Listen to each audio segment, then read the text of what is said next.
Better stay up out the way, don't get your shit splat. Stop, let this shit slide and get your lick back. And get your lick back, get your lick back. If a nigga owe you something, ain't no chit chat. Better stay up out the way, don't get your shit splat.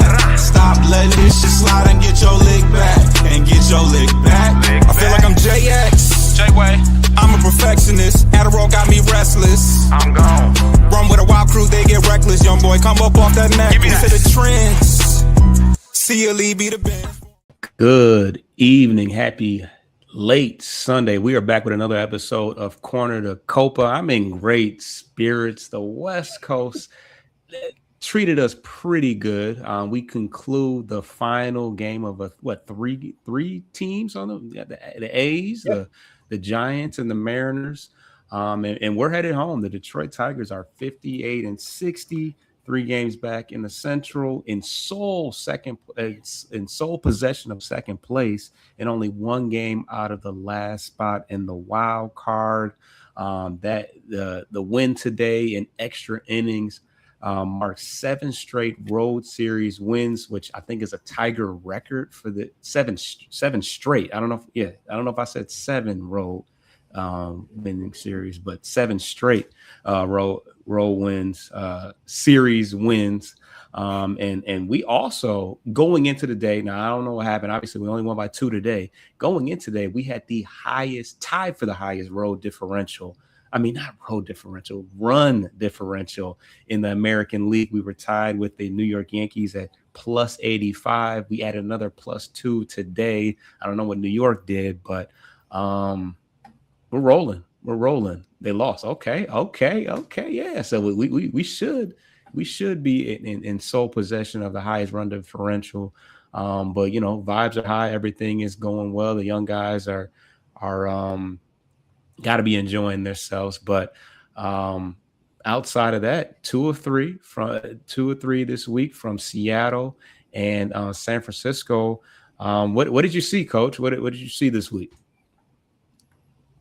Yeah, the Seattle series was kind of, the A's, let's call it what it is. That team is so bad. They're decimated with injuries. I mean, they were missing their top 4 bats, I think, when we rolled into town. So it was like playing a mashup minor league team. And we know what a half a roster of minor leaguers looks like quite well the last few years. But, had to take care of business. And, they haven't really been a thorn in our side this year compared to last year. Of course, no Brent Rooker, so that kind of helps. But, Seattle was kind of interesting. I had noted before the series that they run a little bit of a slide coming out of the All-Star break, along with most of the rest of the AL West. It's not named Houston, which makes my stomach curdle, but that's a different thing altogether. But the pitching was good. The offense came alive, and when they needed to shut the door, they did, which is something they haven't really done most of the year. They've had to win some kind of closer games, so to be able to put their stamp on some of these games, putting up a 6, 7, 8, 9 spot in the later innings has really helped deflate the opponent late and kind of nullified any chance of comeback. But this is what we kind of needed. They had to do. I mean, they got some help too. So they got the ball going in the right direction here. They're not entirely out of the woods, but they're right. I mean, they're as thick in the middle as they possibly could be without actually having a lead in the wild card. So, but yeah, we noted this would be the softer spot of their schedule. The rest of the month is all going to be, it's a fist fight in a phone booth the rest of the way. That's the best way to describe it. So, a lot of good things. Some guys that we'll note on here that are still struggling despite some of the crazy offensive numbers, but pitching's been melting. If he'd have enough starts, he would be probably atop your AL Cy Young board. Not Casey, not Framber or Tarek. It'd be Troy Melton. Yeah, and I was listening to the radio. They said that he is, I think, second in the major leagues. No, I think he's third in the major leagues. Montero was actually second in pitches per inning. So, I mean, the epitome of efficiency, not wasting a lot. Now, I don't know where Flaherty ranks because we know that he can throw 100 in 3 innings somehow. and the game would be close, too, But yeah, Melton is finally getting national coverage. So is Dylan Dingler. I'm sure you'll have something to say about him later on. But Yeah, the Seattle series was dominant. We outscored them 21-4, and this is a team that is, that has a lot of good pitching. Like they have so much good pitching that they were talking about. They did dump Luis Castillo, but they said somebody's got to go because there's just too much of it right now. Which is always a good thing to have a gluttony of it. But that team can't score for anything, and they got some good players, but players just seem to shrink when they get to Seattle. I was looking up some stuff.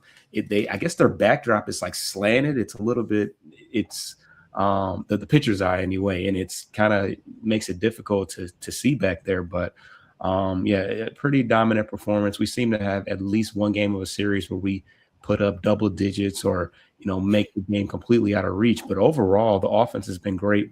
I think we're first in first inning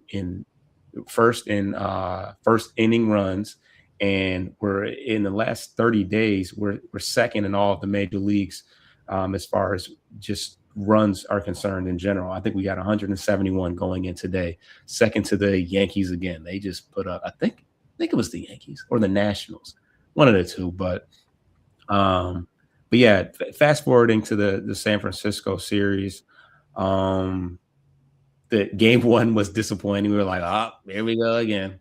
We lost that first game. Devers had the 2-run home run, 2-run single by Lee, and then Willy Adames had the solo home run. And that's pretty much all she wrote as far as the San Francisco offense. They actually have a lot of old Detroit Tigers. We got to see Eddys Leonard. We got to see Dylan Smith, who I feel like we talk about all the time, closed out, saved the game. ERA, I think his ERA is like 2.95.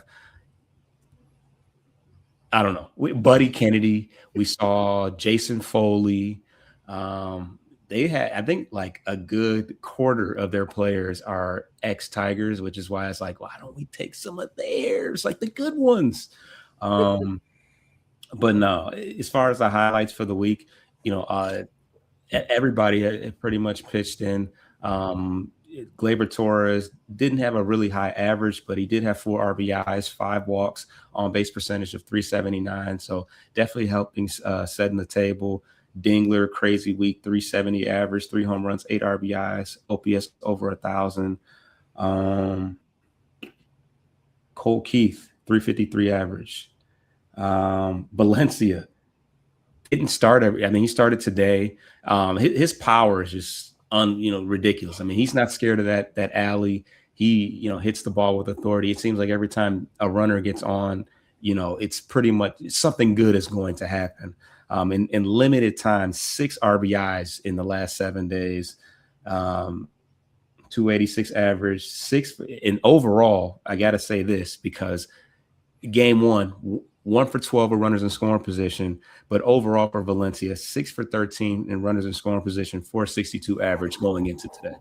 But yeah, what were your thoughts? I mean, San Francisco looked kind of crazy out there defensively. Eddys Leonard, who came into, I think he came into the league as a Dodger, but ended up being a Tiger, played some infield, but eventually moved to the outfield. He misplayed a ball, overran a ball, and we know how windy it gets out in San Francisco, but looked kind of little league out there. And then Valencia hits a long fly ball, but a playable fly ball for the center fielder Gilbert, and he loses it in the sun. But yeah, they look pretty rough out there defensively. A lot of guys that just aren't comfortable and familiar. But what did you think of the Giants and just the series in general? I mean, we'd known for a bit that this was a bad team going south, and we talked before the trade deadline, offline before the weekly show, about the checking the temperature on acquiring one of their other star players or more, established veterans. But a lot of those guys were just bloated contracts. It would just not be, unless it was a rental, like maybe, but. We just unsheathed Tarek Skubal at $32 million, and whoever else is on the hook for opponents that we have to clean up, or that 7-run inning in the 8th might not happen for us again against a Chicago or a Tampa that we have coming up. So they kind of have to kind of clean up some things, get back into the film room, and just kind of, reapproach their attack at the dish to ensure they get those extra runs that they might not get going forward. But hey, we'll take them while we can get them. Yeah, and you set it off, Cam. I mean, we had to see our best pitchers, pitched against the lesser team, but we kind of needed it. And Logan Webb definitely gave us some problems today, which he is their ace, so that's to be kind of expected. But yeah, we got the back end of the pitching staff coming up. Oh, didn't even talk about Jackson Jobe, the return of Jackson Jobe. He was throwing 100 out the gate.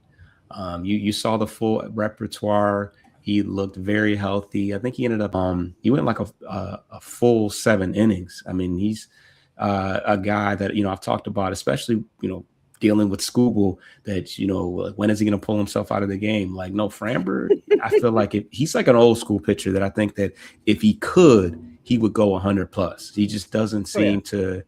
He just doesn't seem to let up. He's a real workhorse out there. So, good to see him, performing well. And you know what? He pitched the game after the controversy with they're throwing, when they were the Spire and DeJesus. Yeah, Glaber hit Glaber in the leg, and I mean, after Brian Wu hit 3 guys and he matched his season high in 1 game. Yeah, that was a little bit of overreaction, but whatever, Yeah. So it's like, is that the guy that we want? And they even said it in the intro. They, I was chilling with my girl. She was like, did they call Framber a loose cannon? I'm like, well, we were at the game when he was throwing at Trevor Story. So, he is a bit of a loose cannon, a little bit, kind of, sort of. But hey, I appreciate that in the starting pitchers. Like, but yeah, Framber, he's a vet. He's been there, done that. So he's a guy that you want to have in these situations. So yeah, that's the San Francisco series. We're headed home. But it was definitely important. I mean, in both those games, they were the games that we lost were close. We could have stole those games as well. Would have been nice, but can't win them all. Those West Coast games can go either way sometimes. Seattle always plays us tough. And in the past, the A's have given us some trouble too. So that's that. Anything else do you want to say before we get to this first break? I feel like for Framber, though, the Oakland and Seattle were his former backyard divisional opponents. So I feel like he's almost right back at home pitching there on the road. So familiar territory for him. So benefits us. Absolutely. All right. So we're going to get to the first break and we will be right back.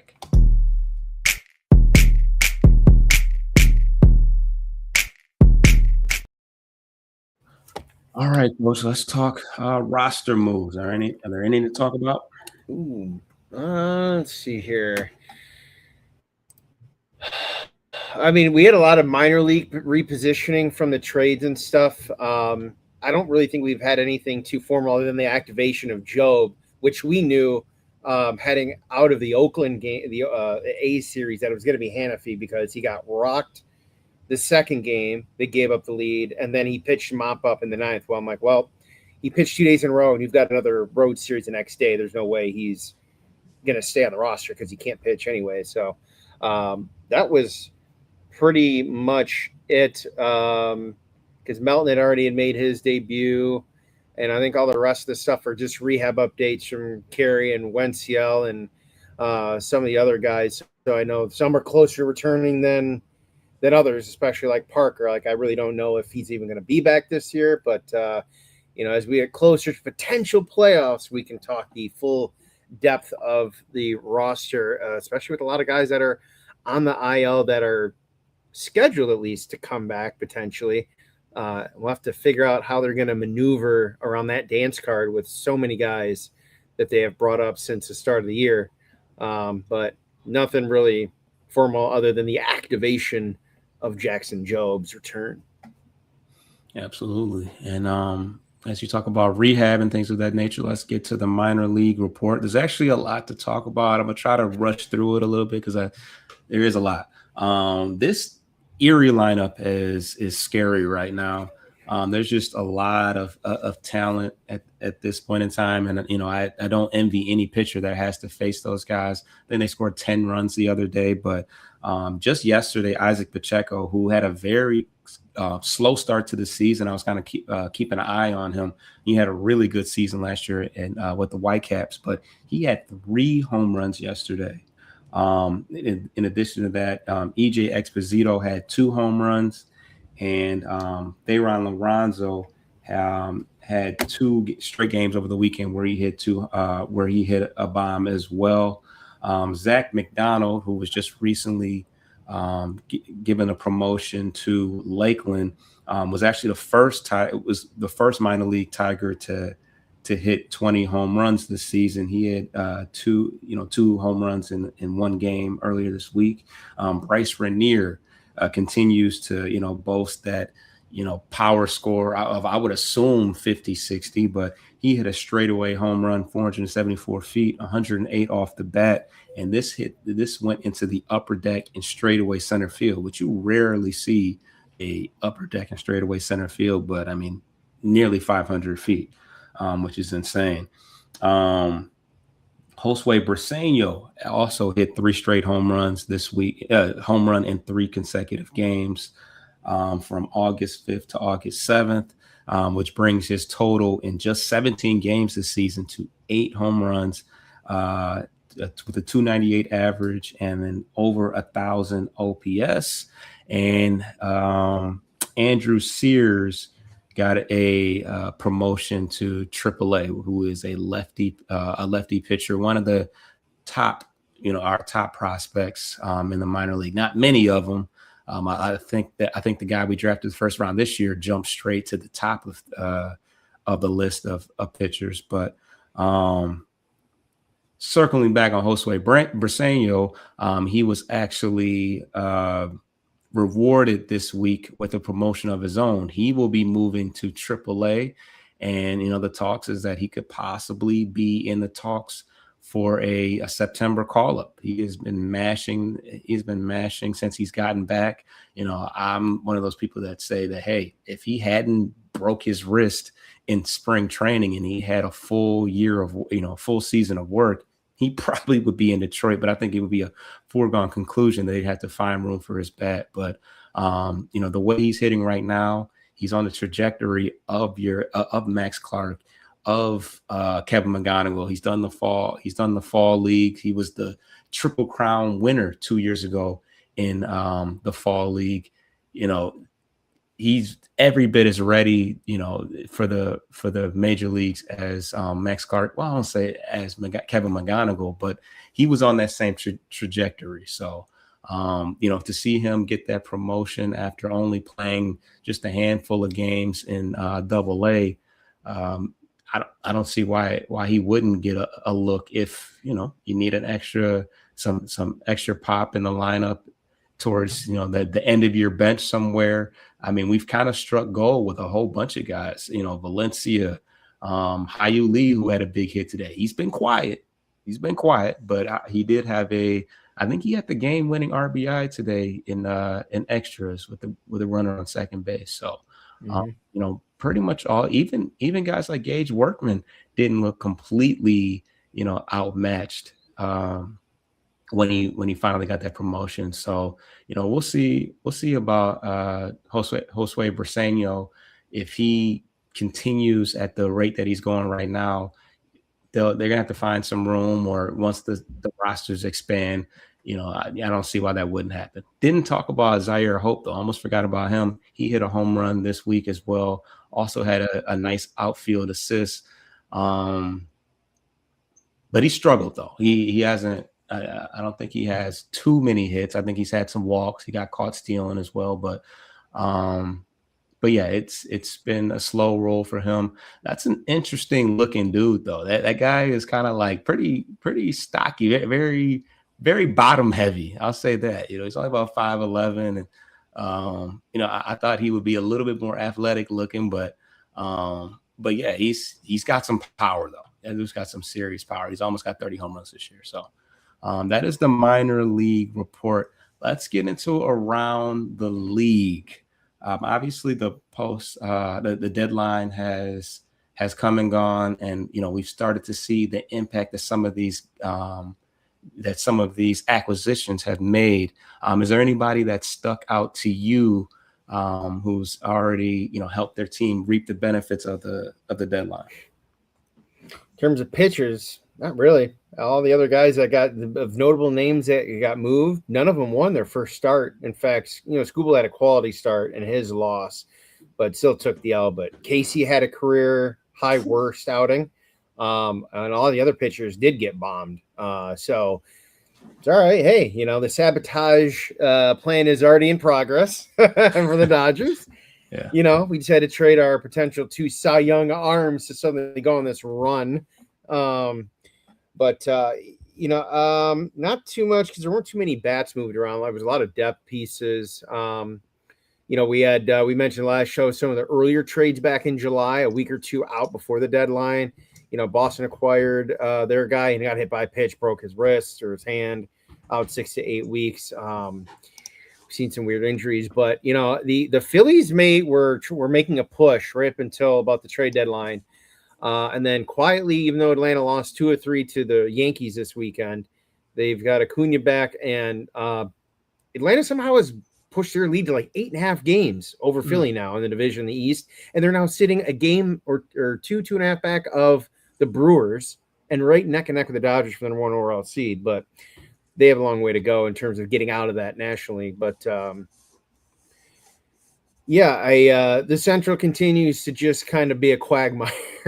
Other than the Royals, there's now 3 teams all within 3.5 games, 4.5 games of each other. We didn't gain on the White Sox today because they won, but we gained on everyone else in between us. So the Twins and the Guardians we gained on.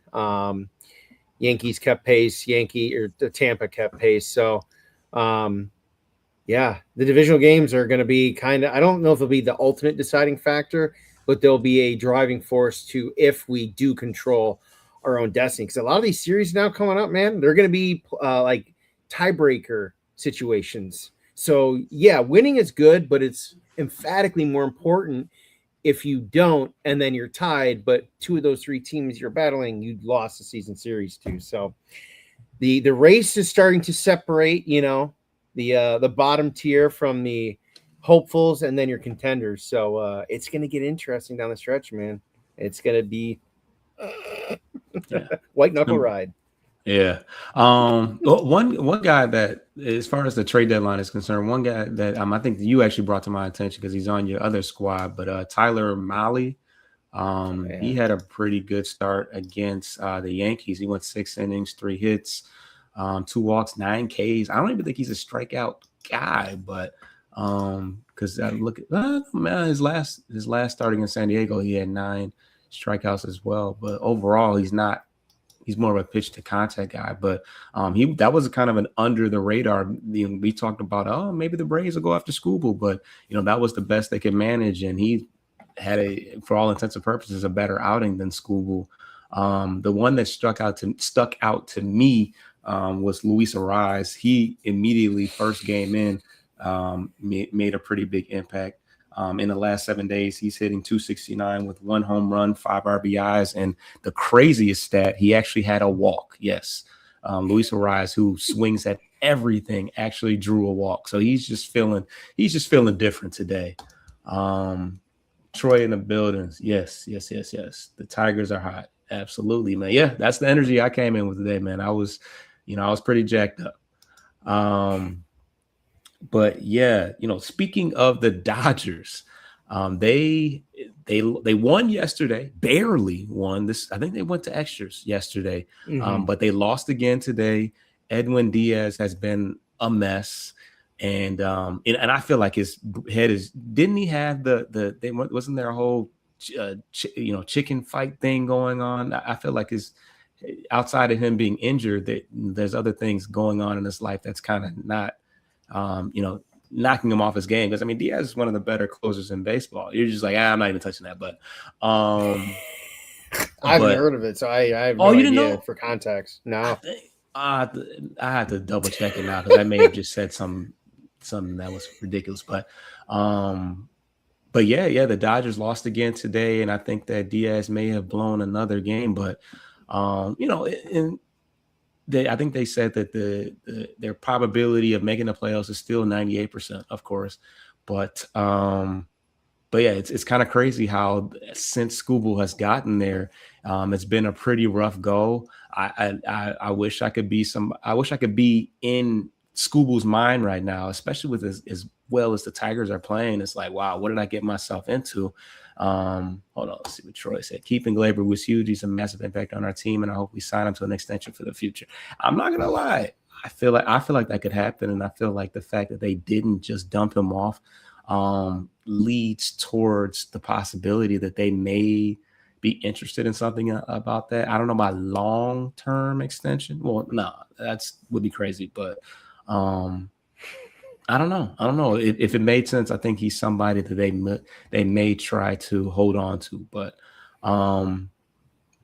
yeah, I mean, Scooble I think his next start is on Monday. He pitched all right in his first outing in Chicago, but you know, what do you think about the fact that he, you know, made the comments that, like, you know, hey, I hope that the Tigers are in the you know, are in the race to, you know, free agency race. And, you know, and I want to toss this out here. You know, how would you feel as a Dodger fan that as of right now, especially in the midst of a losing streak, how do you feel about him already still talking about Detroit? Like, what is it about? Jake Rogers says, we're having in Boston, you know, he got interviewed in Boston. He had a home run the other week, and he said, yeah, you know, we're winning all these games. It's a great, you know, it's great to be here in the city of Detroit. Oh, I mean, Boston. What is it about Detroit, man? It's just Scooble. I could care less about the guy, honestly. It's just all PR spin. If you look at it, the only interviews he's ever done, like formal interviews, have been on Barstool each of the last 2 years. That's it. And I think they're happy to put him on that pedestal because that's what started. Remember, that's what started this whole thing a year ago. 8 years, 400 million. Does it sound like a good number? Yeah, I think I could do with that. And that's what's been run with ever since. Right. So fuck you, Dana, at Barstool Chicago. Kindly, but you know, that started it. I mean, among other things, but you know, I'm really not going to try to even hate watch anymore because unless something weird happens, they're going to be in the World Series. They have legitimately 10 starting pitchers on their staff. 10. They could go 2 full 5-man rotations with how many guys they have on the injured list that are still yet to come back, including some younger guys that they have brought up over the last year or two as a result. But I could care less. We're not gonna pay him his terms. He wants a ridiculous amount of money. Like, you're not giving him 6 years, are you? He'll be 31 after the lockout next year. Let's call it what it is. Unless something happens in the next couple months here, there ain't gonna be a season next year. They're so far apart in negotiations. But Scooble will be 31 going on 32. Who wants to give him a 6-year deal for $400 million or even $350 million? You know, $50 million a year, give or take. I'm not giving him that. 3 major elbow surgeries, and he already passed, you know, going down the other side of 30 kind of after a year off. But I mean, in terms of the comments, I've already, as soon as he was traded, we felt it, you know, after the deadline, we could feel this, not a burden, but it was a weight of like, okay, we're past this now. Now this is the team going forward. And frankly, to hell with Scooble, he's on the team right now and we're playing better without him. Now, offense isn't a result of him, but we sure as hell weren't scoring when he was pitching. He was a 500 pitcher in the regular season. His last 40 starts with us, and he was 500 in the postseason. So I'd rather take that $50 million a year and spread it around where it's more impactful. That's just me, though. Yeah, I mean, it's definitely been a shift, and I think there was definitely a weight off everybody's shoulders now that wasn't a hot topic. Nobody had to answer to those questions anymore. It's still hilarious. It's still kind of hilarious to me how the Dodgers fans are kind of like, you know, like, wait, you just got here. Why are you, you know, like, why are you talking about, you know, Detroit still? Obviously they softball serve him some nice questions and, you know, at Barstool and say, hey, you know, why is everybody mad at you? You know, you got traded, like you didn't trade yourself and you didn't choose to, but it's like, he says a lot of other bullshit, you know, a lot of stuff that, you know, throws you off. And it's like, it's unwarranted stuff. It's not like people are forcing the questions. He's going out of his way to, you know, because, you know, if I'm Scooble, I'm in LA right now. I'm not even really talking about free agency. I'm trying to win a World Series. Like, it seems like he's already checked out, and he hasn't even, and he just barely got his foot in the door. So, yeah, I mean, I don't put too much stock into, us reopening conversations about free agency and him coming back. I mean, if it happens, so be it. It's not going to be for anything close to what they are throwing out there. But yeah, it's just kind of funny how, and like you say, he kind of relishes with the villain thing. I mean, he's essentially in a short period of time become one of the most hated players in baseball, up there with Josh Naylor, somebody mentioned. But yeah, I think he's just, he's got to know what he's doing. He's just smiling through that gap tooth, like, it's like, 50 million. Swipe your card right here. Let's see what Troy said. He said if he wanted to stay, he could have did the J-Ram. Yeah, since he wanted to leave, he should keep Detroit out of his mouth. Damn. I agree. Melton better than him anyways. Oof. Boy, is he pitching like that. He will win a Cy Young this year. And well, Subel's already won 2, so right, I don't know. Yeah. Maybe by age. If you, Troy, I think you might be referring to age. The next, but Melton's got to have TJ first. Sorry, that's kind of the thing of it right now. Every pitcher last few years has had some type of TJ. I mean, JV had TJ well after in his 30s and still won a Cy Young the next year. So it can be done, but I would rather him not have to go through TJ. No, yeah. 14 months without Jackson Jobe was enough for me. Thank you very much. But to Troy's point about Gleyber, oh hell no. Bye-bye. Thank you. We have enough guys that do OPS on this team as it is and don't hit for power. He's one of them. And he doesn't play any other position, which forces everyone else to play 15 other positions, and I'm over it. We're not paying a guy $20 million just to walk on base. Sorry. And he doesn't play that great a defense. Let's be honest here. So, he doesn't, but we got Max Anderson. Every once in a while, he flashes a lot. Let's go with this for a moment, because I know we still have some other stuff to talk about. But for a moment, we go down this path.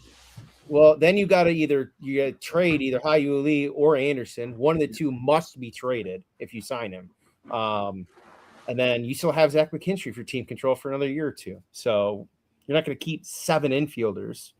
Well, McKinstry he plays a lot of corner outfield. Like, it's kind of, I mean, right now all our outfielders are hurt.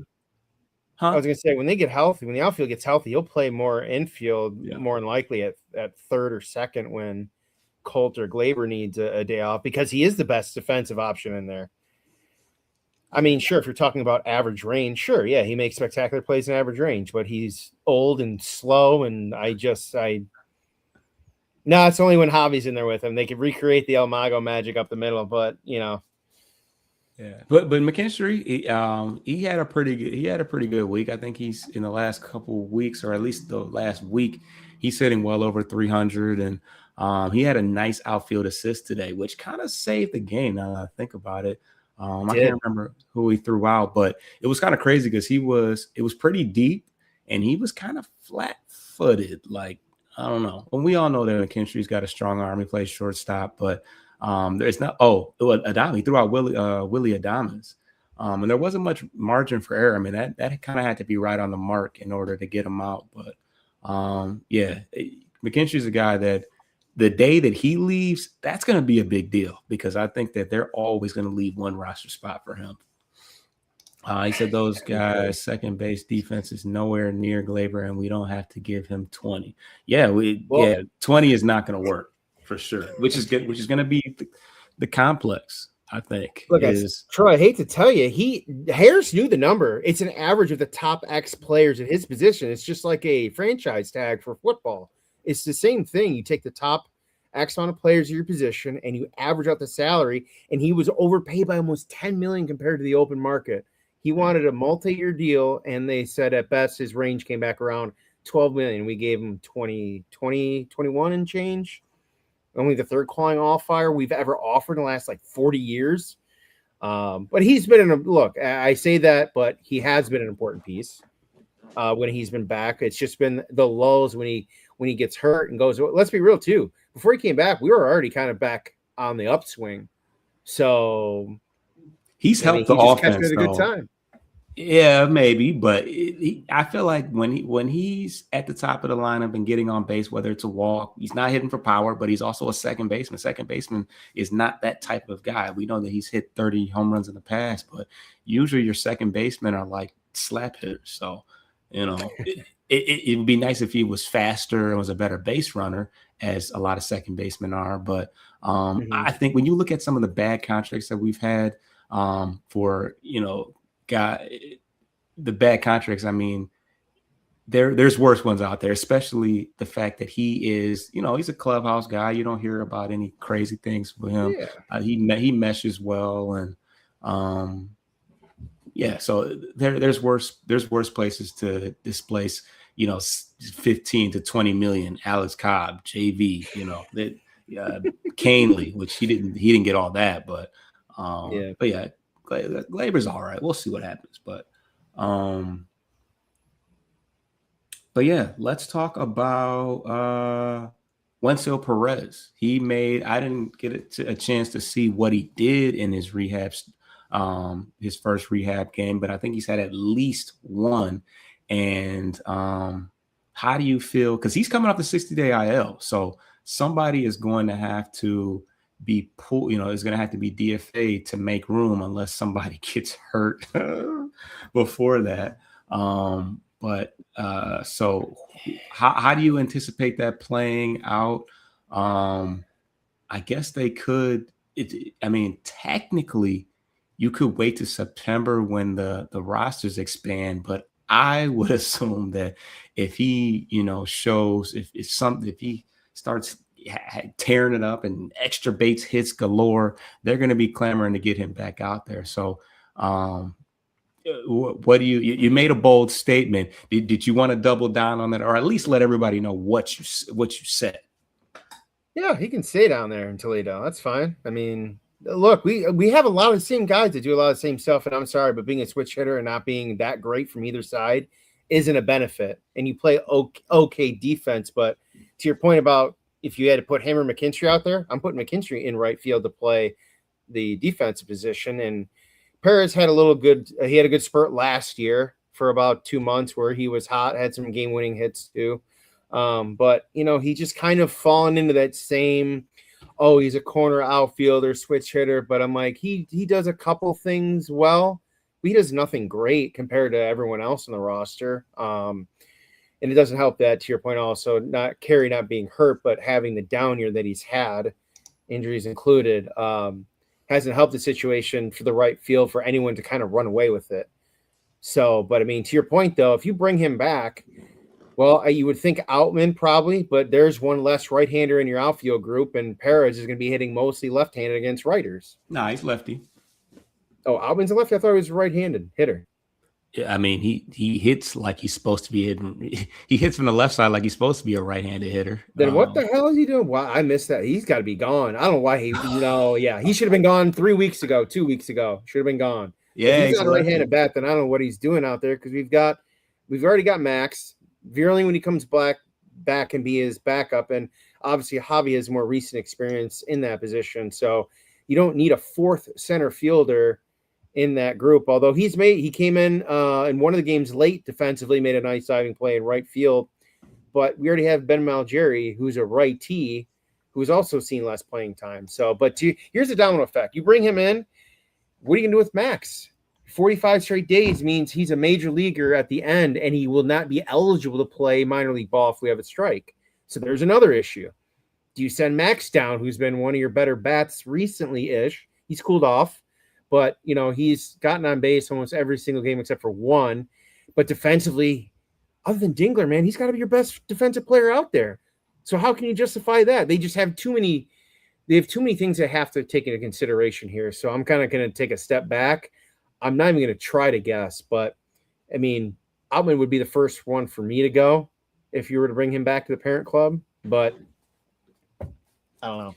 Yeah, he's been a defensive replacement. He's essentially been because he's usually out there when the game is ending, as a defensive replacement. So he's got good speed, plays good defense, but somebody's got to be the odd man out. He can't hit a lick.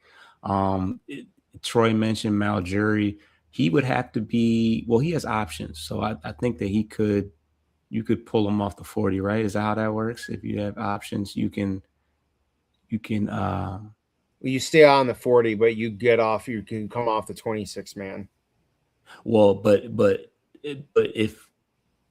there was but when Wentzia went on the 60, when he went on the 60-day IL, that opened up a spot for somebody, right?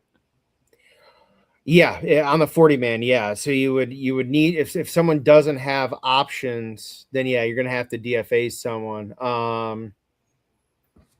Yeah, I still think it's Outman because I think Troy mentioned Maljury, but it's like Maljury's a righty, and you don't have very many righty bats. Yeah, and when you look at I mean, he's held up his end of the bargain. I mean, he's hitting 286. He's on base is over 400. His OPS is 809. He does have one home run. He's pretty much, what hasn't he done? Look at the sprint speed. I didn't know he was that fast.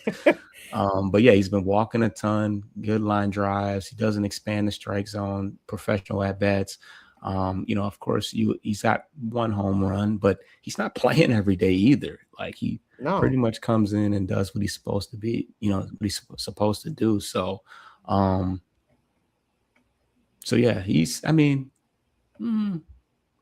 got to DFA somebody. Now it could be I think the last time a position player came, I think when Clark came up, a pitcher got DFA'd, some random pitcher. So they could do that, but I don't think they can really afford to just be dropping pitchers like flies. Vanasco, they can.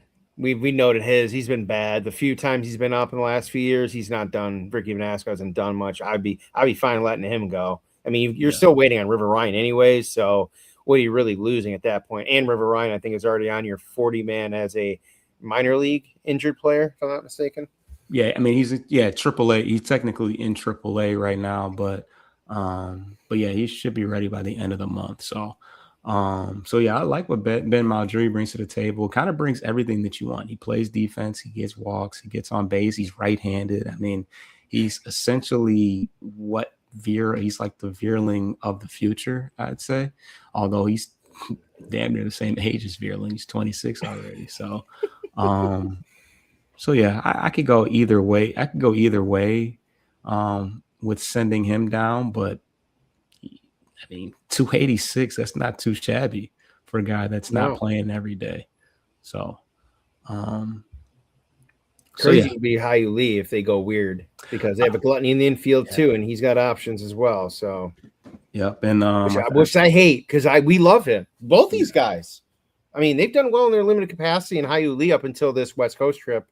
To your point, I think he didn't have a single start in the last 5 games. He's pinch hit a few times, right. But I really would not. I would hate to see him be sent down. I think if he gets sent down, he'll be back when the rosters are expanded. But obviously his role, I think that if he was playing every day, he would be, a little bit better. But obviously once Gleyber Torres came back and he didn't get traded, that kind of cut down on his opportunities.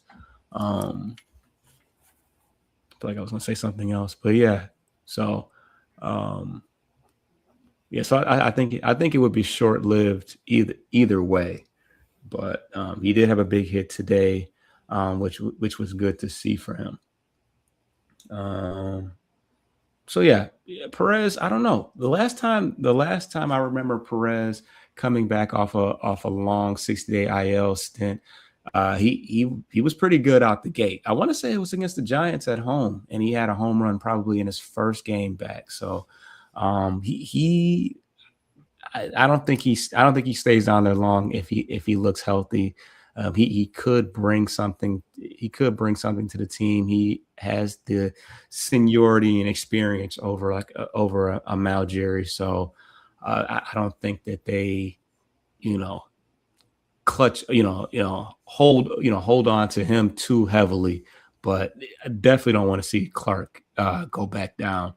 He's been, when we talk about the outfielders on the Giants looking uncomfortable in center field, how many times has Max Clark played in that ballpark? I mean, he was roaming around there like he lived out there. So, extremely pleased with how he's played defensively, and he's been good all around. He's professional at bats, more traffic on the base pass.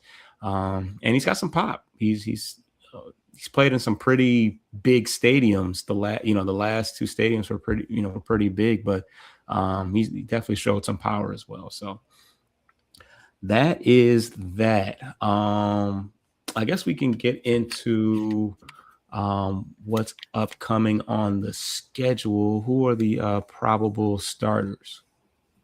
Oh, well, let's get to a break, and then when we get on the other side of that, we'll talk probables. I'll give you a second here.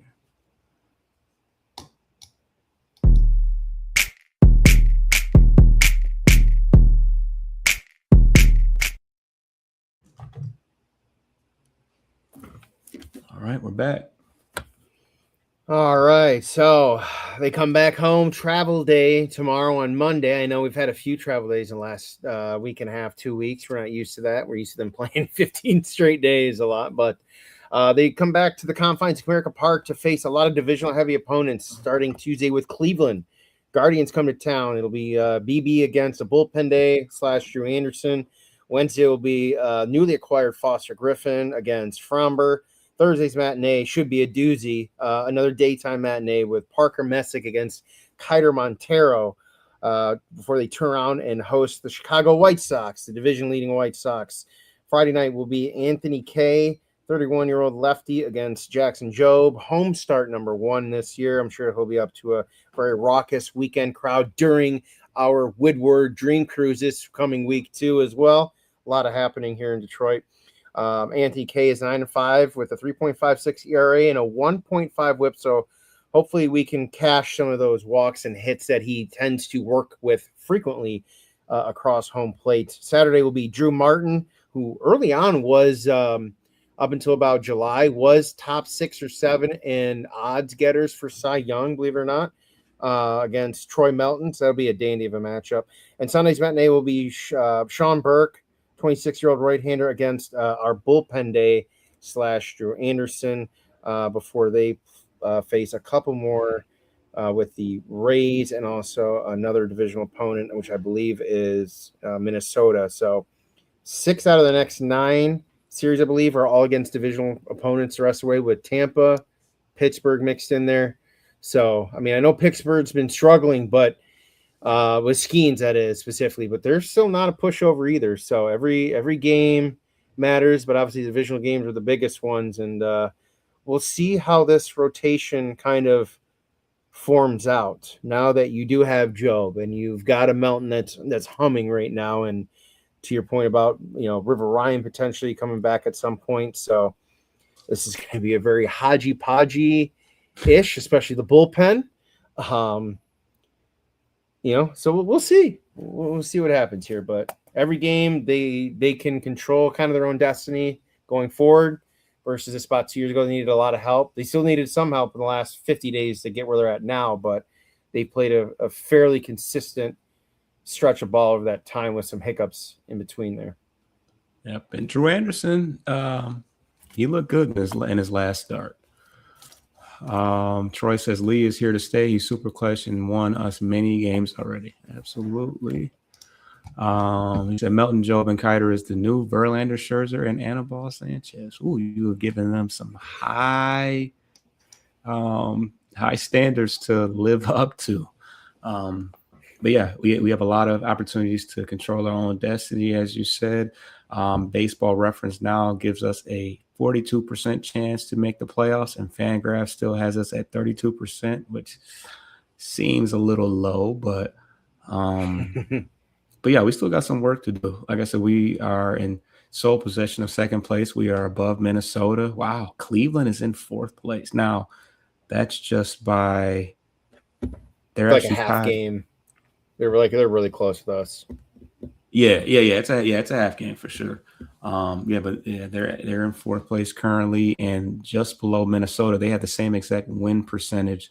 I don't know. It must be head-to-head play, or, but yeah, they're only 3-7 in their last 10. So Cleveland is struggling. I've definitely been keeping an eye out on them. Joe Adele hasn't looked great thus far, and the Foster Griffin kind of got touched up too against the Mets of all teams. So never know how those, not that it's over, but you never know how those trade deadline moves are going to play out once they get into their next place. I forgot to talk about the Brady Smith had a pretty good start. I don't have his stats in front of me, I don't believe, but oh yeah, I do right here. Brady Smith was moved over to West Michigan Whitecaps. He was one of the Dodgers pitchers that we picked up in the Scooble deal. He went 5 innings, 2 earned runs, 2 hits, 3 walks, 4 Ks. His fastball was as high as 97 miles per hour. It says he retired 9 batters in a row and was in line for the win, but they were leading Fort Wayne 14-2. So I sure hope he got the win that game. But yeah, a lot of runs between West Michigan and Erie as of late. So good to see the young guy having a good start. We've seen Zaire Hope a little bit, and hopefully River Ryan can step in. I mean, that's crazy to think that he could possibly be a part of the race coming up. So yeah, looks like Jackson Wolf had his debut too with Toledo. 4 innings, 1 hit, no earned, no walks, 2 Ks. Dude's got a funky setup. He's bounced around like a China doll on the mound. As an umpire, I'd be like, bro, you're in the windup. You just stay still for 1 moment and then do whatever the hell you want. He's bouncing around the mound like dude is. I gotta check that out. I mean, I'll send it to you right now. It's crazy. It's almost like he's on speed. Like bro snorted the whole entire third baseline all the way to the wall.